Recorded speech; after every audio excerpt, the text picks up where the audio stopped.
The mind is a wonderful vehicle of expression, a tool of communication, allowing you to be in the world, to communicate to others who are here.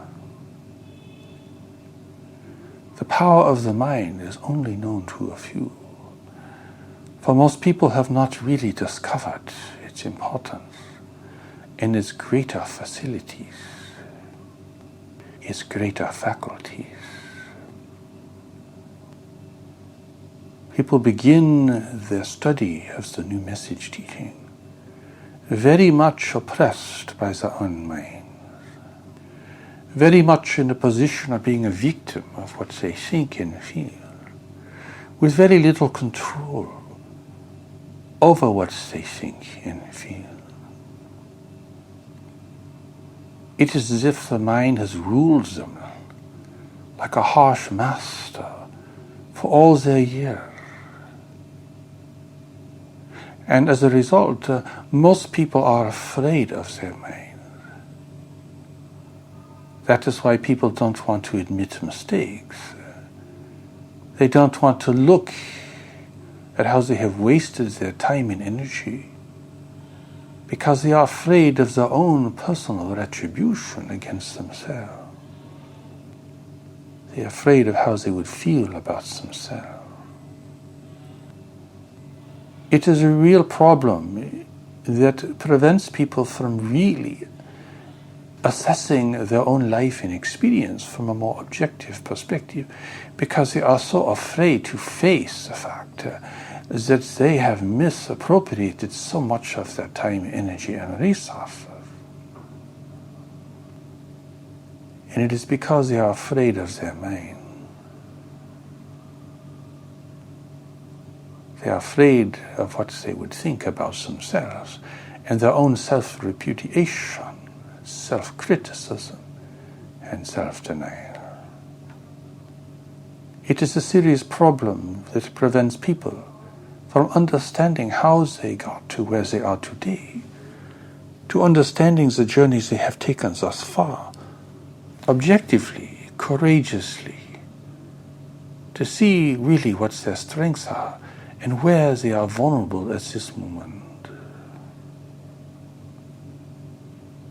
So in the study of Steps to Knowledge, which is the new message book of practices, you learn how to still the mind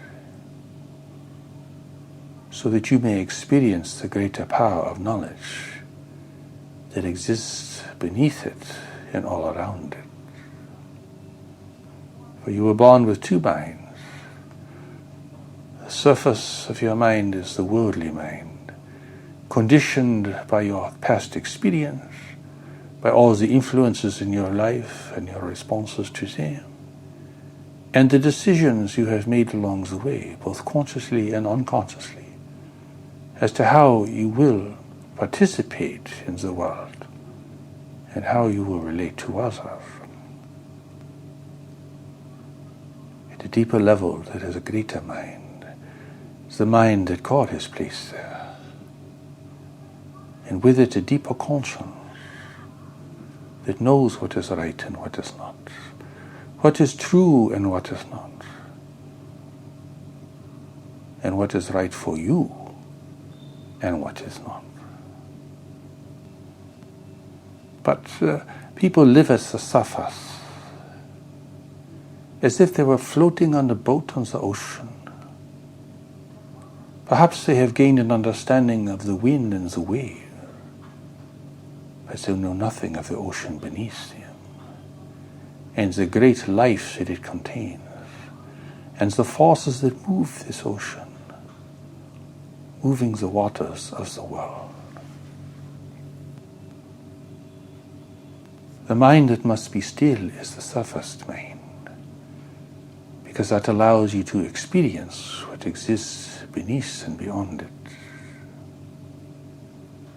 In developing this ability to still the mind, you develop authority over the mind.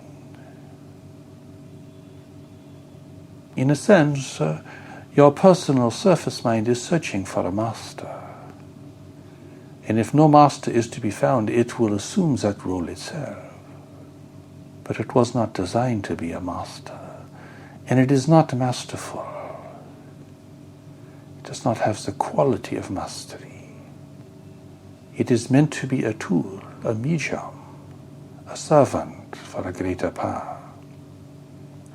Unless knowledge within you, the deeper intelligence within you, assumes this greater power as a conscious act on your part, the mind will continue to be chaotic.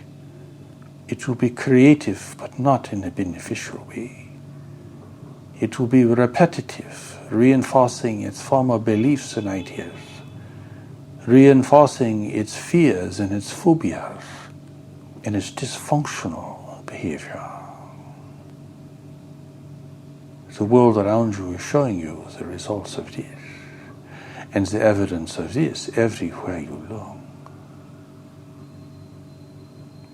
So, developing the still mind allows you to gain control over your mind so that you can direct its great faculties, so that you can use the mind to communicate and to understand and to comprehend things in the world. For your spirit does not understand the mechanisms of the world. It only knows the truth. So you need the intellect to navigate this world successfully, to understand its complications, to understand its enigmas and its contradictions.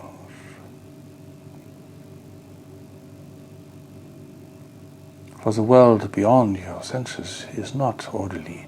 It is chaotic. It is governed by the forces of nature, geologic and atmospheric forces, and biological forces, but it is very chaotic. People try to find order and balance there, but then life upsets their balance. They face mishap or misfortune, and the whole notion of order and balance is upset. If the mind is to serve you, you must gain a certain control over it. And the best way to do this is learning how to steer the mind, so that you may experience the greater intelligence beyond it. A still mind is a perceptive mind. It is through the mind that you can see and hear what other people cannot see and hear. You can sense and discern what others cannot or will not sense and discern. This, of course, it gives you innumerable practical advantages in life. But more importantly, it enables you to discern a real direction for your life, and to have the strength and the discernment to see how vulnerable you are to error, and those forces of persuasion around you and within you that would lead you into error, and that would harm you as a result.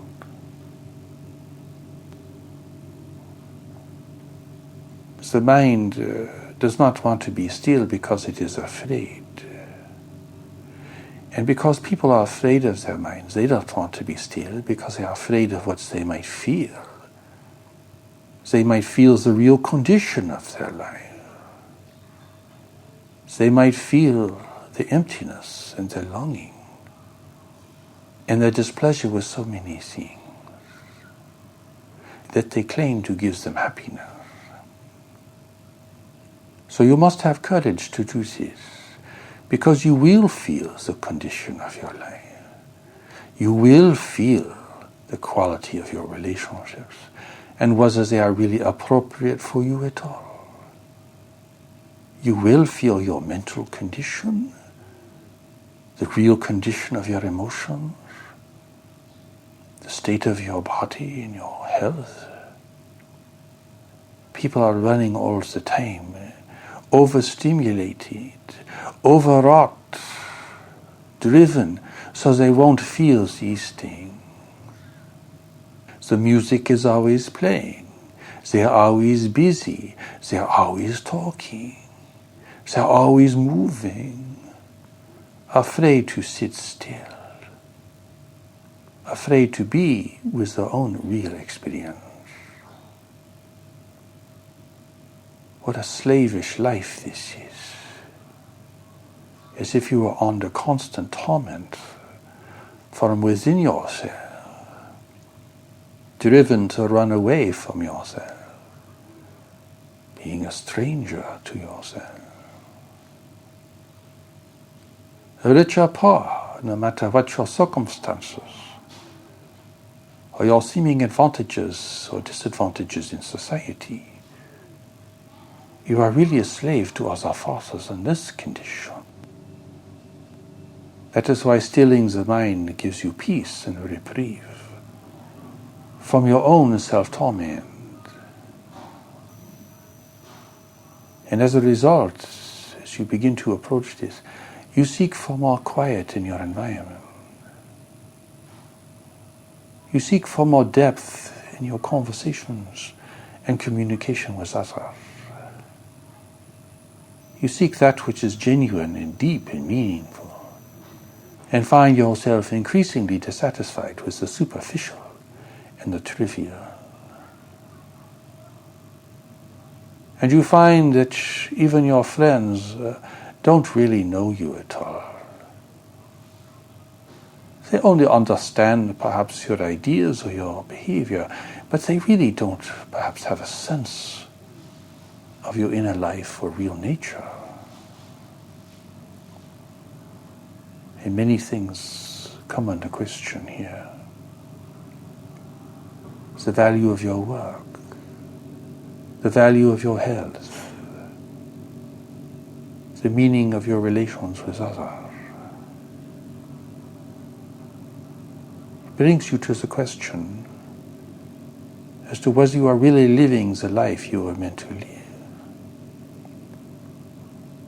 And the answer is real and fundamental.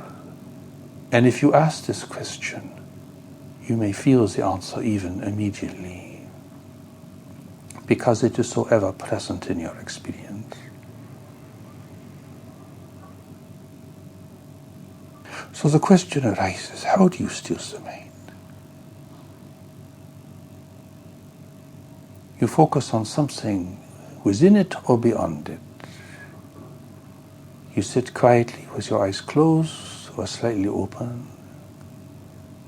You have a passive attitude, which means you're not trying to get anything or make anything happen within yourself. You sit comfortably. In Steps to Knowledge, it teaches you to say nara, or just run as part of your practice.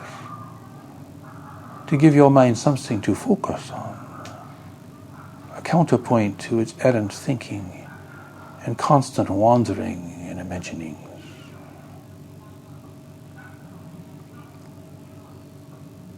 You can hear the busyness of the world.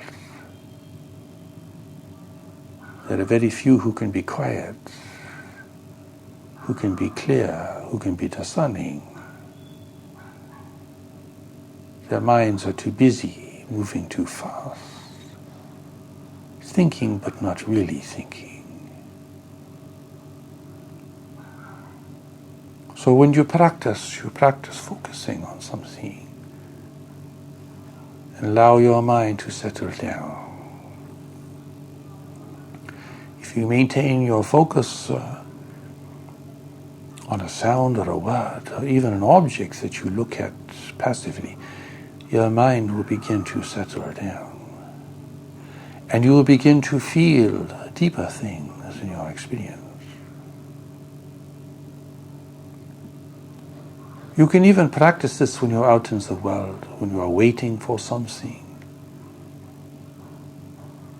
When you have a moment to be still,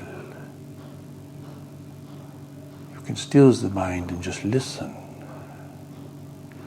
Listening within and listening without any judgment or interpretation.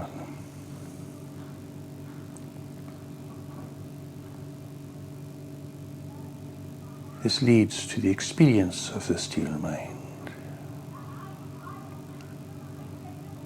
There is so much time in your day where you could practice this, actually, that it's just wasted now in wandering thoughts, in vague imaginings, in fearful scenarios that you dream of. There is so much time and focus wasted, which could be brought into this practice. And you'll see that you need a quiet place to practice when you're in meditation. And if you're out in the world, you need time to have this experience and to develop these skills. For you do not simply have a still mind just because you want it. You have to develop the skills to bring it about and to sustain it. One of the great benefits of this is whenever you really need to pay attention to something, you can still your mind. Whenever you are with someone in conversation, it is very important to still your mind, so you can hear what they are really communicating, and you can also listen to what you are communicating to see if it is really what you need to be saying and doing in that moment. You're listening in and listening out at the same time. Are you really saying something that is meaningful? Are you really expressing what you want to express? Do you need to say anything at all? All this constant chattering that people do is such an immense waste of their time and energy. They are missing everything. Even if they think they are being clever and socially acceptable, they are missing so much. They might as well be talking to themselves. They might as well be talking to a tree, or to a wall, or to a stone. When you still your mind, you can hear and feel people's real condition. You see beyond charm. You see beyond pretense. You see beyond social behavior. You see how uncomfortable people really are. You see how insecure people really are. Even if they pretend to be powerful and dominating, you see how fear-driven they really are.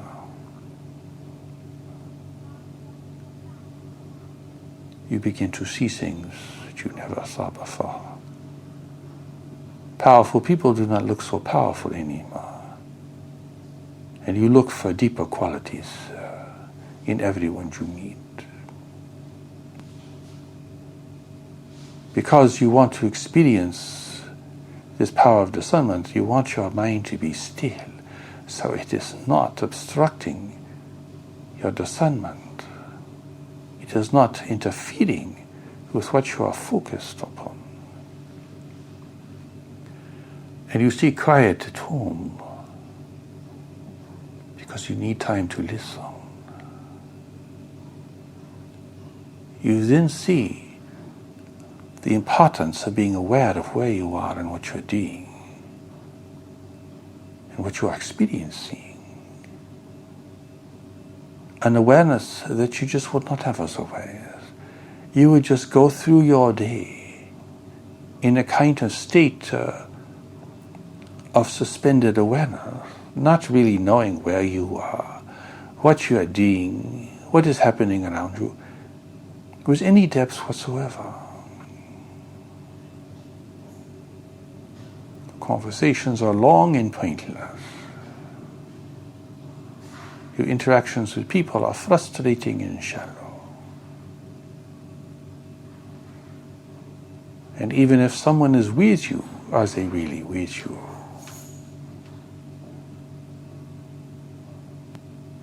This requires real courage, of course, because you must be willing to face whatever is there, the truth of whatever is there. And the truth is not an idea or a concept or a theory, it is simply what is there. Now you are beginning to experience knowledge, which is the experience of reality. A reality at all levels, at the surface and deeper. But to experience this, you must be spending a lot of time looking without a lot of inert thinking. A still mind. The mind is either a window or a wall. To see through it, it must be quiet and transparent. Otherwise, it is like a shell that you live within. Afraid of it, driven by it, overwhelmed by it, intimidated by it.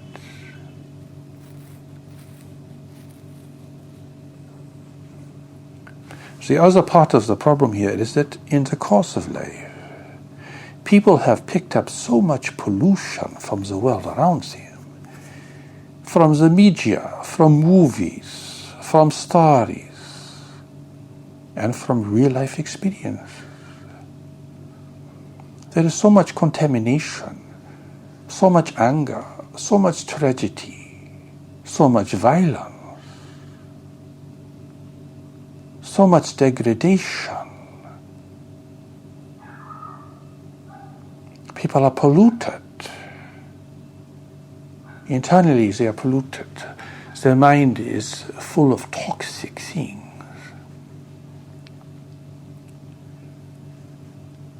And so when you begin your meditation, you begin to feel these toxic things. And it is really hard to face because you find that what is in your mind can be terrible, awful. And you also find you have images from movies you saw years ago, images that haunt you and make you feel afraid or upset.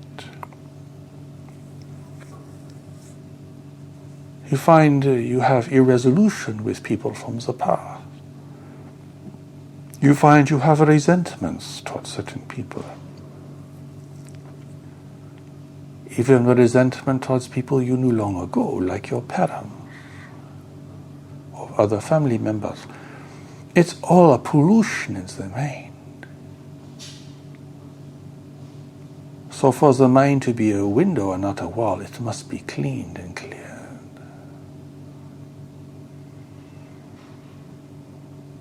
So as these things come into your awareness, you say, I release this now, for it is no longer meaningful to me. And you experience letting it go, sending it down a long river until it is out of sight. Sometimes you must take action to resolve these things.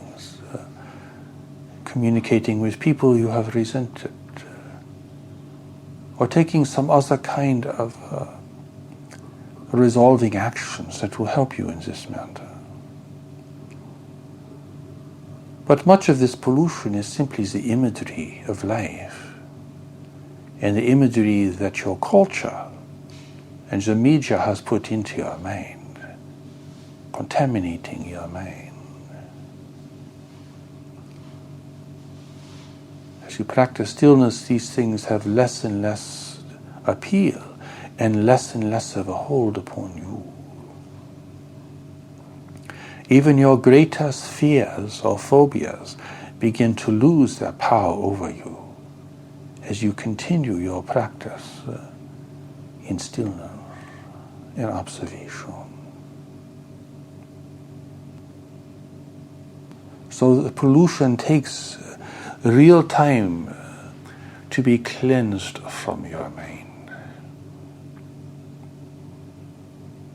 And you see how important it is to control what comes into your mind, far more than you have in the past. You do not want to watch movies now unless they are really essential for your awareness. You want to really be careful what you take into your mind, what you expose yourself to, and if it is really meaningful or necessary or not.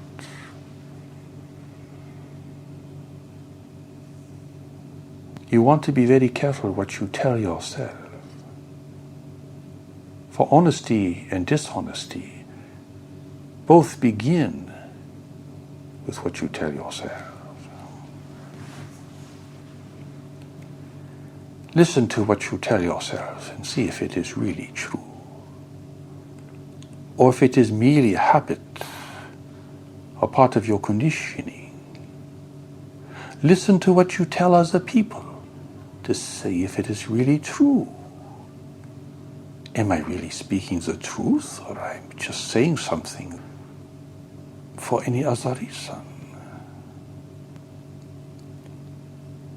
Listen, watch, become aware of what you say and what you think and what you tell yourself and what others tell themselves.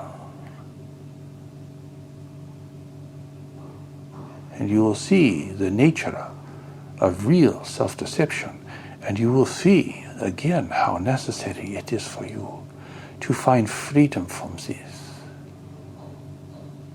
and to cleanse your mind and your life of those things that do not belong in it and that are corrupting it and polluting it. Here you are able to experience a state of mind that is neither hopeful nor fearful. It is not a state of mind that is angry. It is not a state of mind that is possessed. It is not a state of mind that is driven by desires and needs and anxieties. It is remarkably observant. It is fully present. It is engaged with life because it is present to life. It is careful and discerning, but it is not defensive. It is looking for what is meaningful. It is letting everything else pass by. Here you do not need to be disgusted with the world, or disgusted with people, or disgusted with anything, for you are looking for what is real and true. It is like looking for the fruit on the tree. The fruit is only a very small part of the tree, but you are looking for that. You are looking for wisdom in others. You are looking for inspiration in others. You are looking for what is true in others and what they are communicating that is really true. You want to experience and see their real condition and not be swayed or mesmerized by how they present themselves. You do not want to be fooled by beauty or wealth or charm, for they are deceptive and destructive to you if you cannot see through them. You do not want to be deceived. You do not want to be obsessed. You do not want to be overwhelmed. And so you exercise the power of seeing, which requires that you have a still mind.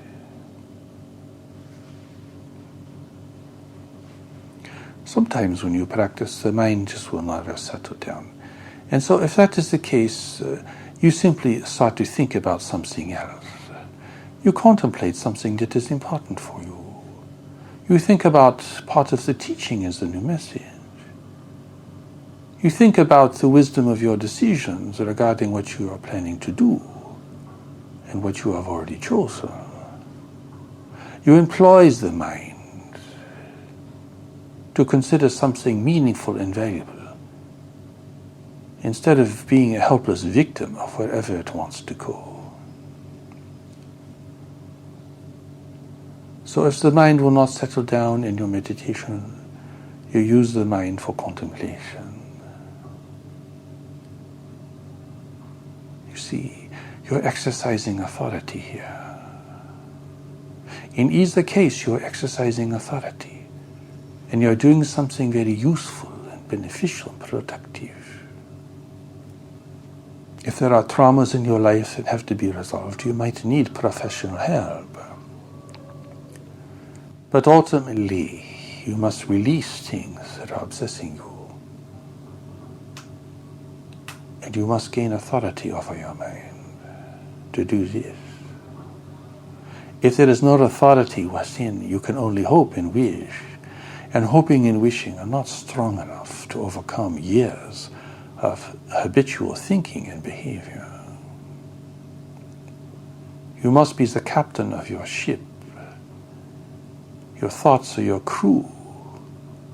Your body is your vessel. You cannot be a slave to your crew. You cannot allow a mutiny to happen. Here you exercise authority over the mind and the body, because you are given this as part of your responsibility. With a still mind, you can begin to hear the voices of your teachers who speak to you now and then. You are hearing guidance even as you are doing things. They are sending thoughts into your mind. And if your mind is clear, and if you are present and aware, you can hear this and feel this and take action upon this, which is so necessary for making wise decisions in the moment. Here you begin to feel and experience signs within yourself and signs within the world, telling you what you need to know, advising you, counseling you. And you do this without fantasy, without preference, and without fear. You just sense the way things must go, what to do, what not to do in certain situations. Everything we are presenting here represents a set of skills that must be cultivated over time. You cannot simply wish for them and have them become really functional in your life. You have to build the skills. You have to repattern the mind, redirect the mind. Learn how to respond differently to the world, and where to seek for guidance and counsel within yourself. It all really involves a deep evaluation of your inner life, your thoughts, your feelings, your goals, your wishes, your fears and your restraints, and your outer life, where you live, how you live, who you are with, and what you are doing, and what you need to be doing that you aren't doing. All this in time takes place because you are learning to steer your mind and to be with your deeper experience. It is a tremendous thing to undertake. And that is why steps to knowledge has been given. And that is why there are many steps and not only a few. Because you are taking a journey from one state of mind to another. You are learning to shift your authority from your social conditioning and your fearful habits to the power and presence of knowledge within yourself. And you are shifting your discernment of others from superficial things to things that are really meaningful and consequential.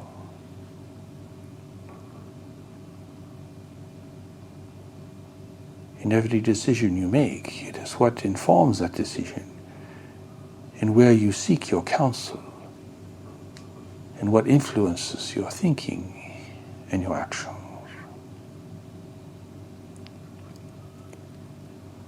You take this journey, and it is a great one.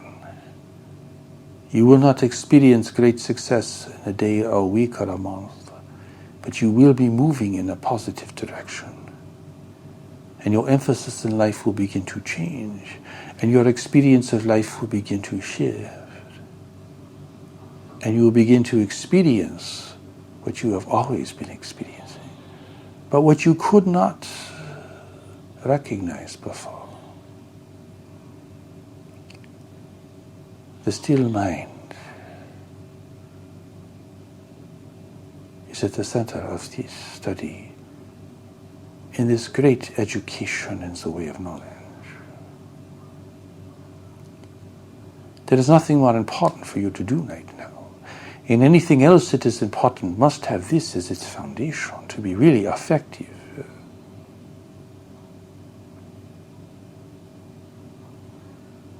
Then you will begin to feel what you must do, and you will find the strength to do those things that you could not seem to do before. And you will find the clarity to escape ambivalence and confusion. For you will see through your own inexperience and through the genuine expression of others what is really true and what is not true. And you will finally feel like you have power and direction in your life. And this will restore to you your self-confidence of a time, the sense of value of your life, and the realization that you are here for a greater purpose. A greater purpose that is waiting to be discovered. Let this be your understanding.